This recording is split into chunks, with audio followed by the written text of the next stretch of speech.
సపోర్ట్గా నిలబడతాం. నువ్వు హ్యాపీగా ఉంటేనే మేము కూడా హ్యాపీగా ఉంటాం. సరే అలాగే. ముందు పడుకుందో గాని రామ్మా,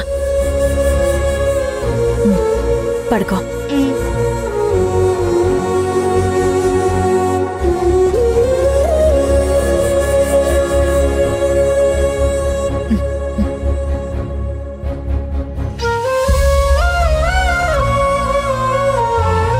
ఆద్య ఉన్నట్టయితే ఆద్యని ఇలాగే జోకొట్టి పడుకోబెట్టేదాన్ని కదా.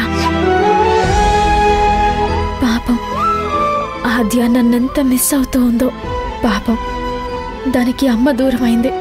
అమ్మ కన్నా ఎక్కువ ప్రేమించి నన్ను దూరం చేసుకుంది. కమ్యూనికేట్ చేద్దాం అనుకున్నా చేయలేని పరిస్థితి. ఎంత బెంగ పెట్టుకుందో ఏంటో.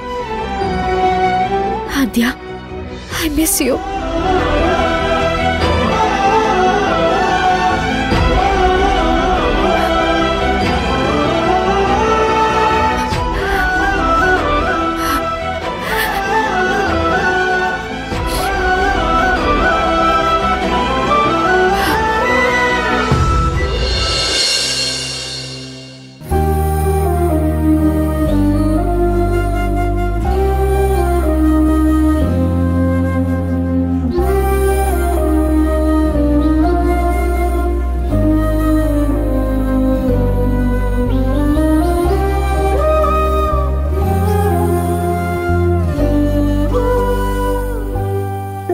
Trying to call is currently not reachable.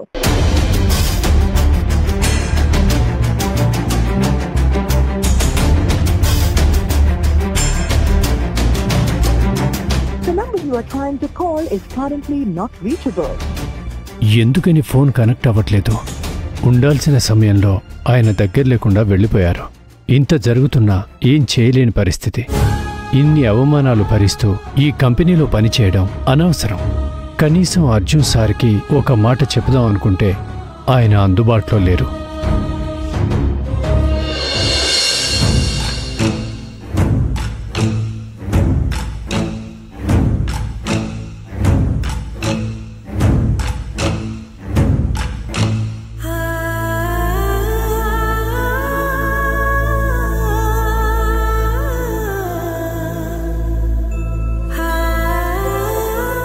Hello madam. Ram Kumar గారు, ఒకసారి నా క్యాబిన్కి రండి. Okay madam.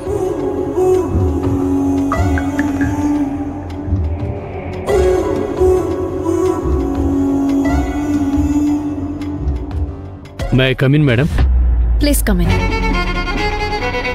Morning madam. Good morning. కూర్చోండి. Thank you madam.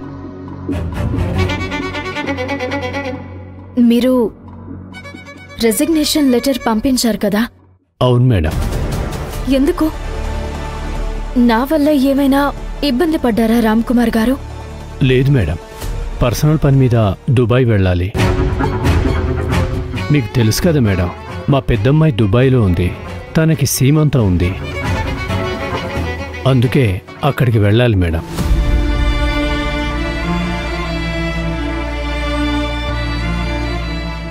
అమ్మాయి సీమంతం అయిన తర్వాత బిడ్డ పుట్టే వరకు పాప వాళ్లకి తోడుగా దుబాయ్లోనే ఉండాలి. ఫ్యామిలీ మొత్తం అక్కడికే వెళ్తున్నాం. మా అమ్మాయి కూడా మమ్మల్ని రిక్వెస్ట్ చేస్తుంది. నా భార్య కూడా మా అమ్మాయి చెప్పిన దానికి సరే అంది. తనకి కూతురుతోనే ఉండాలని ఆశ.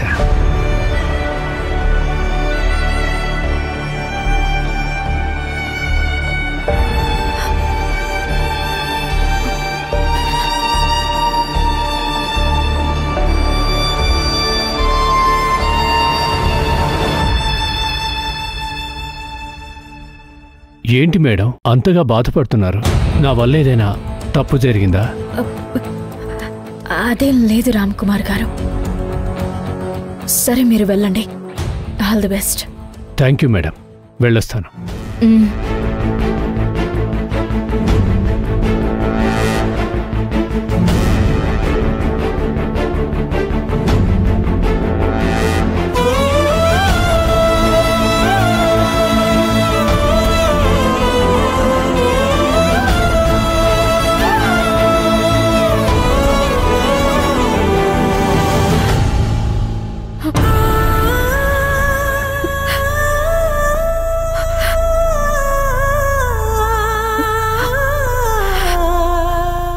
తెలుసు రామ్ కుమార్ గారు, దుబాయ్ అనేది సాకు మాత్రమే అని. ఎన్నో సంవత్సరాలు కంపెనీతో మీకున్న సంబంధాన్ని నేనొచ్చాక సర్వనాశనం చేసేశాను. మీ నిర్ణయానికి కారణం నేనే. నన్ను క్షమించండి రామ్ కుమార్ గారు.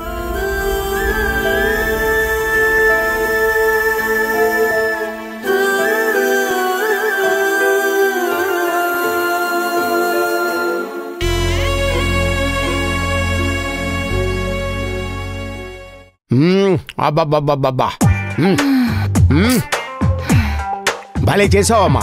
ఇంకొంచెం పెడతావా? మామయ్య, నచ్చింది కదా అని నోటికొచ్చినట్టు తినకూడదు. కొంచెం అమ్మా. అసలెప్పుడైనా నీ పొట్టను చూసుకున్నావా? ఈ వయసులో ఇంతకు మించి ఎక్కువ తింటే అజీర్తి చేసి నువ్వే ఇబ్బంది పడతావు. నిన్ను అడిగా చూడు, నాది బుద్ధి తక్కువ. కొంచెం తీసుకురా. మామయ్య, వద్దన్నానా? గురూజీ. గురూజీ, కూర్చోండి. నేను టిఫిన్ చేశాను, కొంచెం తెచ్చివ్వమంటారా? చూడమ్మా, మీరు చేసిన ఏ పదార్థాలు నేను తీసుకోను. మరి మీకు ఆహారం ఎలా గురూజీ? నానబెట్టిన పప్పు ధాన్యాలు, ఉడకపెట్టిన దుంపలు, తాజా కూరగాయలు, తాజా ఫలాలు, తేనె కలిపిన ఎండు ఫలాలు, ఇవేనమ్మా మా ఆహారం. ఆది, నువ్వు మంత్రం కోసం కష్టపడడం చూశాను. మంత్రం రెడీ అయ్యిందా?